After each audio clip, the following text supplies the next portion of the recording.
जिस शब्द का प्रयोग किया जाता है उसे हम क्या कहते हैं, सर्वनाम कहते हैं। अब सर्वनाम के कितने भेद होते हैं, तो सर्वनाम के 6 भेद होते हैं। 6 भेद में पहला भेद आता है पुरुषवाचक सर्वनाम, दूसरा आता है निजवाचक सर्वनाम, तीसरा आता है निश्चयवाचक सर्वनाम और चौथा में आता है अनिश्चयवाचक सर्वनाम। और ये हमारा 5वां हो गया संबंधवाचक सर्वनाम और छठा में आ गया प्रश्नवाचक सर्वनाम। तो चलिए आगे हम जानते हैं इन सभी का परिभाषा।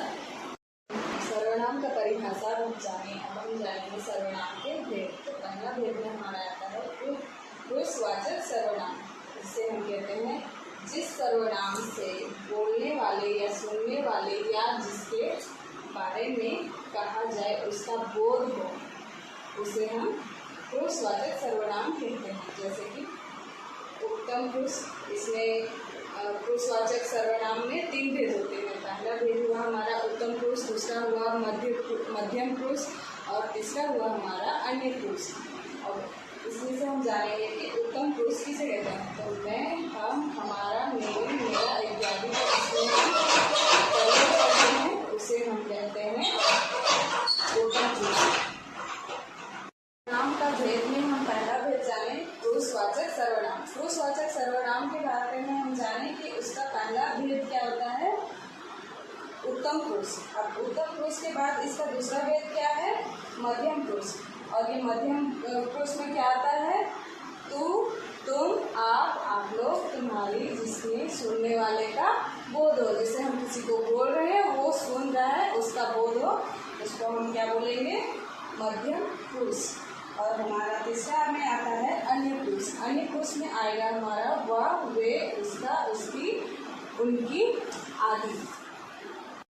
सर्वनाम का पहला भेद हम लोग जाने पुरुषवाचक। अब हम दूसरा भेद जानेंगे निश्चयवाचक सर्वनाम।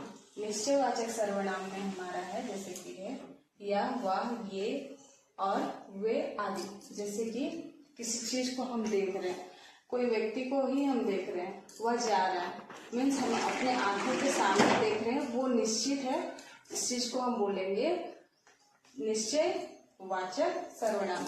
अब हम तीसरा में आएंगे। तीसरा में है अनिश्चयवाचक सर्वनाम।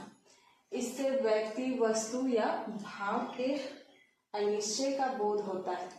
जैसे कि उदाहरण में है कुछ या कोई। जैसे कि नदी में कुछ कीड़े मकोड़े होते हैं। नदी में मीन्स कुछ है, कितने हैं ये निश्चित नहीं है, कुछ है मतलब कितना भी हो सकते हैं, 1000 भी हो सकते हैं, 100 भी हो सकते हैं या फिर 2, 3, 4 ऐसे कीड़े भी हो सकते हैं। इसका निश्चित संख्या नहीं है, इसलिए यह हो गया है अनिश्चयवाचक सर्वनाम। हम जानेंगे चौथा भेद। चौथा भेद में हमारा है निजवाचक सर्वनाम। निजवाचक सर्वनाम में आता है हमारा जिससे निज या स्वयं का बोध होता है। स्वयं का जिसमें बोध होता है उसे क्या बोलते हैं, निजवाचक सर्वनाम। और निजवाचक सर्वनाम जिसमें आप निजवाचक का सर्वनाम है। तो जिसमें आएगा उदाहरण में, जैसे में आप अपना काम आप ही कर लो, मीन्स अपना काम स्वयं ही कर लो। और दूसरा में आएगा मैं आप ही चला जाऊंगा, मतलब मैं स्वयं ही चला जाऊंगा। संबंधवाचक सर्वनाम, इससे संबंध का बोध होता है। जैसे में हो गया हमारा जो चाहेगा सो पाएगा, जो और सो, ये दोनों हमारा संबंधवाचक सर्वनाम का उदाहरण है। जिसकी लाठी उसकी भैंस, ये दोनों में भी संबंध का काम संबंधवाचक सर्वनाम को दर्शाता है। सर्वनाम का ये हमारा छठा भेद है। छठा भेद में आता है प्रश्नवाचक सर्वनाम। प्रश्नवाचक सर्वनाम में है जिससे प्रश्न का बोध होता है।